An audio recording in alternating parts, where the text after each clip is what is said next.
Welcome again in our class. देखिए यहाँ पे जो क्लासेस चल रही हैं वो आपकी घर बैठे आपकी क्लासेज हो रही हैं, लेकिन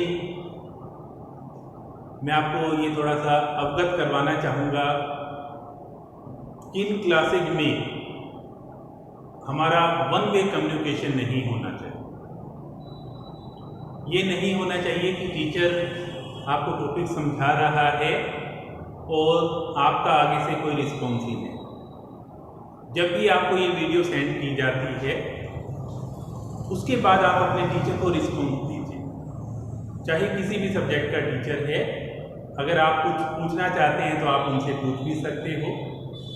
और कई बार ये होता है कि उस समय आपके पास मोबाइल अवेलेबल नहीं होता, तो जिन दिन में जब भी आपके पास टाइम होता है आप अपना समय निकालिए, वीडियो सुनिए और वीडियो सुनने के पश्चात आप अपने टीचर से इंटरेक्शन अवश्य कीजिए, क्योंकि यदि आप इंटरेक्शन नहीं करेंगे तो आपके टीचर को भी ये नहीं पता चलेगा कि आपको टॉपिक कॉन्सेप्ट क्लियर हो रहा है या नहीं हो रहा, और आप में भी एक कॉन्फिडेंस नहीं आएगा।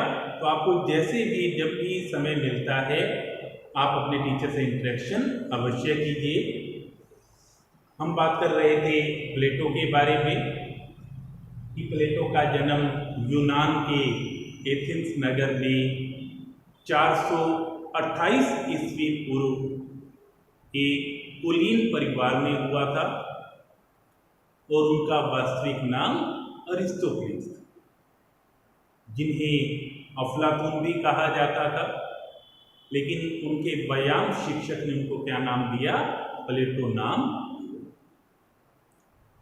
अब जब उनके व्यायाम शिक्षक ने प्लेटो नाम दिया तो प्लेटो नाम से वो काफ़ी फेमस हुए, काफ़ी प्रसिद्ध हुए। उनकी जो प्रारंभिक शिक्षा है वो घर पर रखी हुई थी। 20 वर्ष की अवस्था में उनको आगे पढ़ने के लिए सुकरात के पास भेजा गया। सुकरात उस समय के एक बहुत ही बड़े विद्वान हुए हैं और उनकी जो विद्वता है वो उस समय जग जाहिर थी, लेकिन तत्कालीन शासकों को उनकी जो ये शैली है वो पसंद नहीं आती थी।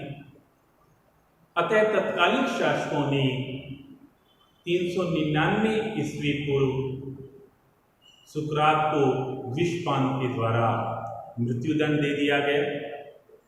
और जब मृत्युदंड दिया गया तो फोस्टर जैसे विद्वान ने ये कहा कि 399 ईस्वी पूर्व में प्लेटो में पुनः सुकरात जीवित हो गया है। प्लेटो में पुनः सुकरात जीवित हो गया है और अब प्लेटो को यूनान से काफ़ी घृणा हो गई और उनको ये लगने लगा कि जो ये शासक हैं ये अयोग्य है, ये असक्षम है, ये भ्रष्ट है। तो उनको ये लगा कि एक ऐसी शासन व्यवस्था होनी चाहिए जिसमें ईमानदार लोग हों, जिसमें अच्छे लोग हों। तो उनको ये लगा कि मुझे पूरे विश्व में भ्रमण करना चाहिए, पूरे विश्व में जाके मुझे चेक करना चाहिए कि कौन सी शासन व्यवस्था बढ़िया है और फिर हम यूनान में भी वही शासन व्यवस्था स्थापित कर लेंगे। तो वो भ्रमण के लिए निकल पड़े। 12 वर्षों तक मिस्र, इटली, यूनान, भारत अनेक जगह वो क्या है जाते और वहाँ की जो शासन व्यवस्था है उसका वो नज़दीकी से क्या करते? आकलन करते। जब वो भ्रमण कर रहे थे, भ्रमण करते करते वो सिसिली पहुंचे और सिसिली में एक छोटा सा राज्य था सिराक्यूज। सिसिली में एक छोटा सा राज्य था सिराक्यूज।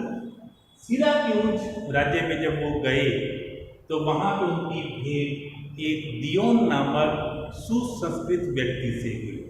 दियोन नामक सभ्य व्यक्ति से हुई।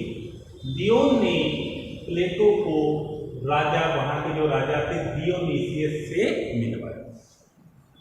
इस दियोन ने क्या किया, राजा डियोनीसियस से प्लेटो को मिलवा दिया।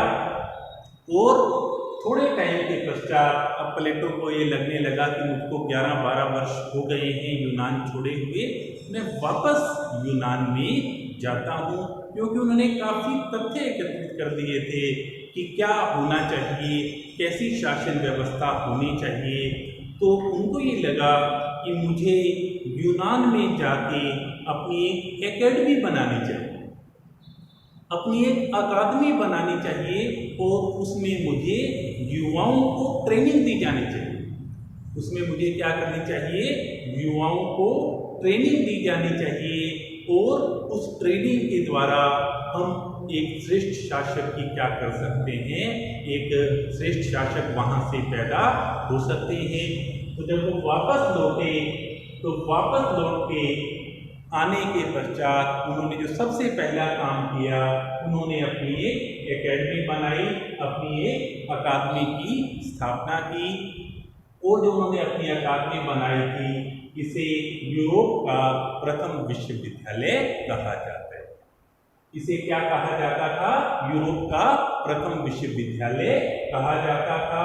और इस अकादमी में उन्होंने राजनीति, कानून, दर्शन, गणित, ज्यामिति शास्त्र, इन सभी विषयों के अध्ययन पर बल दिया। राजनीति के बारे में वो युवाओं को पढ़ाते थे, कानून के बारे में पढ़ाते थे, दर्शन के बारे में पढ़ाते थे, लेकिन मुख्य रूप से वो बल देते थे गणित और ज्यामिति शास्त्र पे। और उन्होंने अपने अकादमी के बाहर ये लिखवाया हुआ था कि ज्यामिति से अपरिचित कोई भी व्यक्ति यहाँ पे प्रवेश नहीं करे।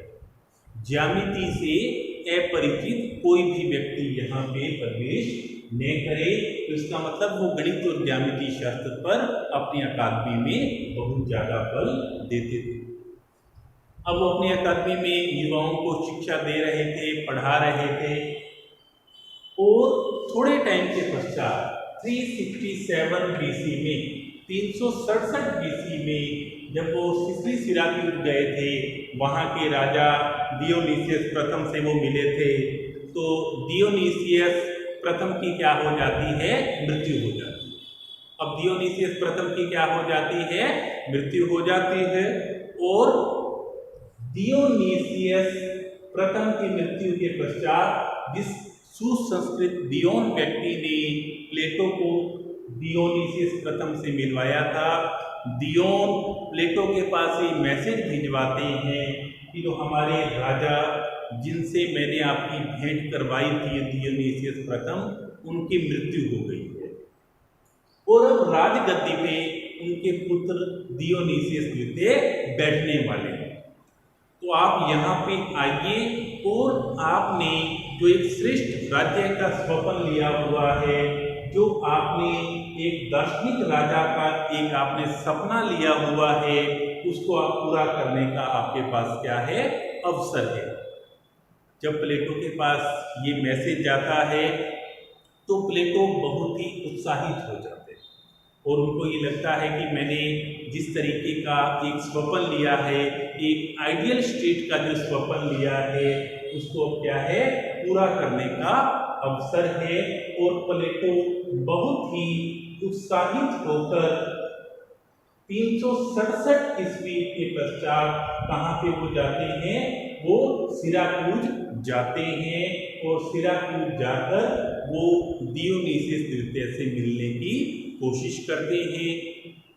लेकिन जब वो जाते हैं तो वहाँ जाके उन्हें बड़ा ही आघात लगता है, बड़े ही वो शॉक्ड हो जाते हैं, क्योंकि डियोनीसियस द्वितीय को तो क्या है, राजगद्दी पे बैठने की क्या थी, जल्दी थी।